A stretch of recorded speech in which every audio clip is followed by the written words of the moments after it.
Rendez-vous hebdomadaire de la Coordination nationale de la gestion de la riposte contre la Covid-19. Ce 80e numéro a été consacré à la présentation de la situation de la crise sanitaire et aux dispositions prises face aux fêtes traditionnelles qui s'annoncent dans les régions. Au tableau de bord de la crise sanitaire, les chiffres repartent à la hausse et l'on a enregistré 132 cas positifs cette semaine contre 101 cas la semaine dernière, avec 167 cas actifs, dont 4 malades qui sont au centre de soins. Pour ces chiffres que nous donnons, certaines préfectures sont touchées, mais la majorité des cas se trouvent à Lomé. Mais les préfectures où il y a eu 1 ou 2 cas ou 3 cas sont Tchaoudjo, Kloto, Zio, Vo, Lac et Ogou. Avec l'ouverture des frontières et les vacances qui sont également arrivées, la courbe de contamination va connaître une ascendance. Voilà pourquoi les autorités sanitaires ont pris la mesure de la chose, surtout avec les fêtes traditionnelles en pays kabien, une période sensible qui s'annonce pour ce week-end. Pour les évalas qui vont commencer la semaine prochaine, des mesures sont prises pour que les réjouissances se déroulent dans de bonnes conditions sanitaires. La CLGR, c'est-à-dire le comité local de la gestion de la riposte contre la Covid-19 dans la préfecture de la Kosa, les formations sanitaires sont mobilisées pour vacciner toutes les personnes souhaitant le faire, et ceci dans tous les cantons. Et les équipes de la force GMS seront déployées à la fois pour sensibiliser, mais aussi pour s'assurer du respect des mesures, des gestes barrières, du port des masques, et vérifier également aussi la régularité des certificats de vaccination à la fois des participants et des visiteurs. Respecter les mesures barrières, se faire vacciner, faire la dose de rappel pour ceux déjà vaccinés, voilà la voie royale pour vaincre la maladie. Les autorités appellent tous les citoyens, toujours au sens de responsabilité et de civisme, afin de préserver la santé publique pour le développement économique.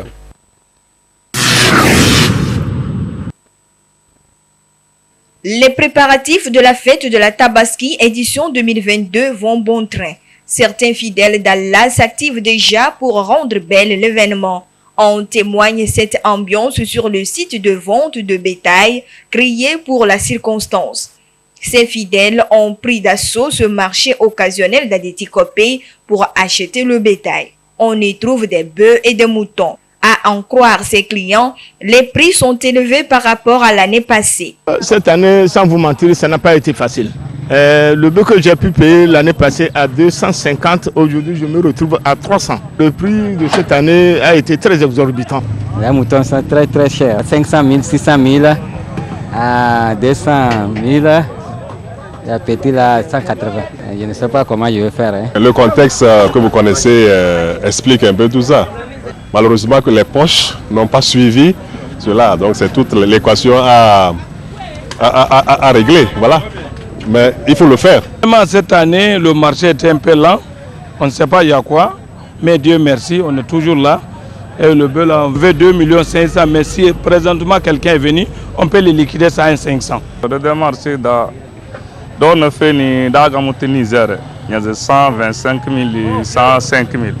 Là, donc, 60 000, 70 000. Sur ce site, les activités connexes ont vu le jour et chacun y trouve pour son compte. Les gens nous sollicitent, au moins on travaille un peu.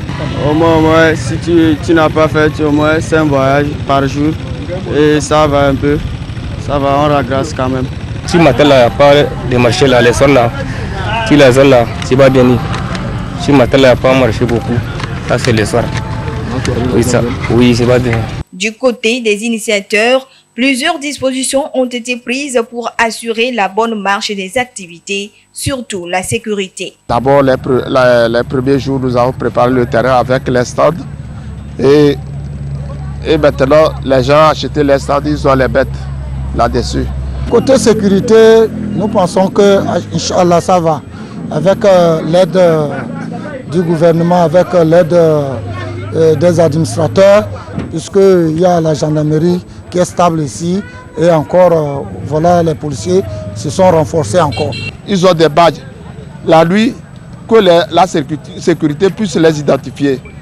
Tous les chauffeurs qui arrivent doivent passer voir la sécurité pour être identifiés. C'est l'occasion aussi d'inviter les uns et les autres à une franche collaboration avec les forces de sécurité afin que nous puissions continuer par assurer leur sécurité, ici particulièrement et un peu partout dans le pays, puisque vous savez la menace qui pèse sur la sous-région en matière d'extrémisme violent et de terrorisme. Que ce soit au niveau du comité de gestion du marché ou des commerçants de bétail, des recommandations ont été formulées pour le bon déroulement des activités sur ce site. Nous voulons faire de ce marché un marché pérenne.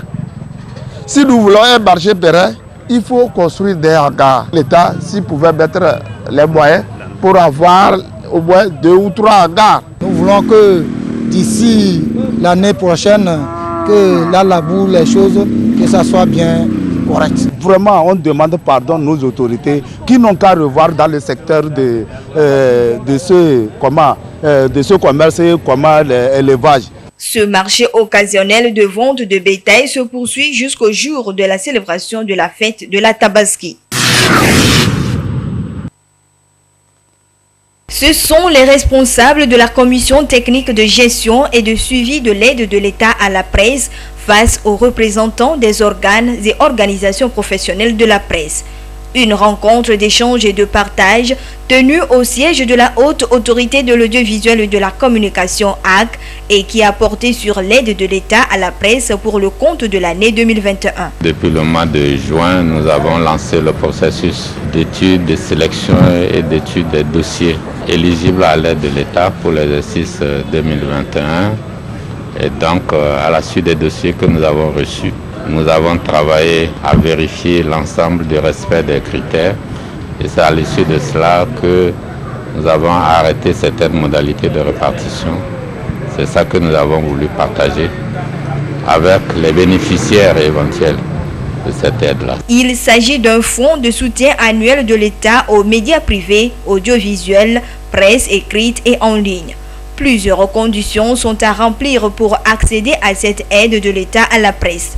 Les plus importantes sont énumérées ici par le président de la commission technique. C'est d'abord nous assurer que c'est des sociétés qui postulent au profit des médias qu'elles éditent. C'est nous assurer que les dossiers comportent des copies de cartes de presse appartenant aux organes qui postulent.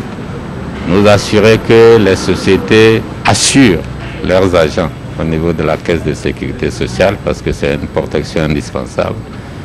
Et en même temps veiller à ce que les gens justifient l'aide qu'ils ont reçue pour la précédente édition, que les gens mettent dans leur dossier les documents qui leur permettent d'exister, soit les récépissés, soit la convention. Et ensuite, pour ce qui est de la presse en ligne particulièrement, nous assurer que pour ce qui est de la presse en ligne en mode écrit, c'est des organes qui sont régulièrement et quotidiennement mis à jour, tels que le stipule le code de la presse.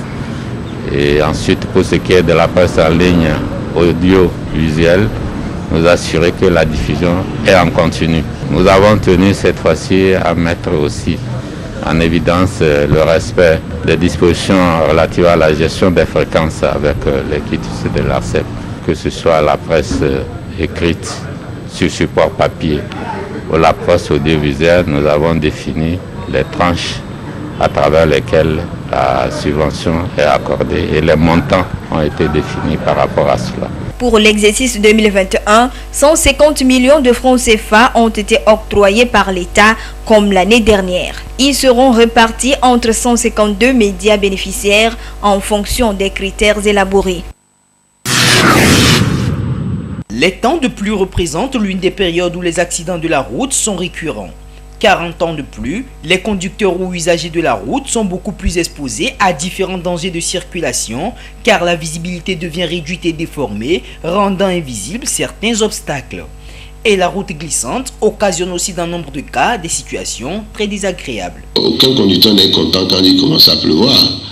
Et on parle de conduite à mauvais temps. C'est-à-dire que c'est une difficulté pour le conducteur. Quand il pleut, il y a manque de visibilité. C'est clair que le conducteur est gêné parce qu'il ne voit pas bien. Sa progression est ralentie. Parce qu'il y a moins d'adhérence, la chaussée est glissante. Quand la chaussée est glissante, donc vous n'avez pas cette possibilité-là d'immobiliser le véhicule à temps. L'immobilisation est faussée. Donc tous ces facteurs-là réunis, donc le conducteur devient vulnérable sur la route. Avec tout ceci, l'on n'est jamais à l'abri du danger. Toutefois, le respect de certaines dispositions pratiques peuvent permettre de limiter efficacement les risques, comme nous l'indiquent ici certains professionnels du code de la route. En cas de pluie, il y a des dispositifs comme les essuie-glaces qu'il faut bien, en ces temps de pluie, bien les contrôler avant de sortir de la maison. Très important. Si ça fonctionne bien, ces dispositifs-là fonctionnent bien. Les feux, nos feux-là, ces feux fonctionnent vraiment bien. Il faut voir si nos pneus sont en bon état. Je ne parle pas des pneus hors usage actuellement que nous avons. Il y a des indicateurs d'usure sur ces pneus-là, contrôlés vraiment s'ils sont.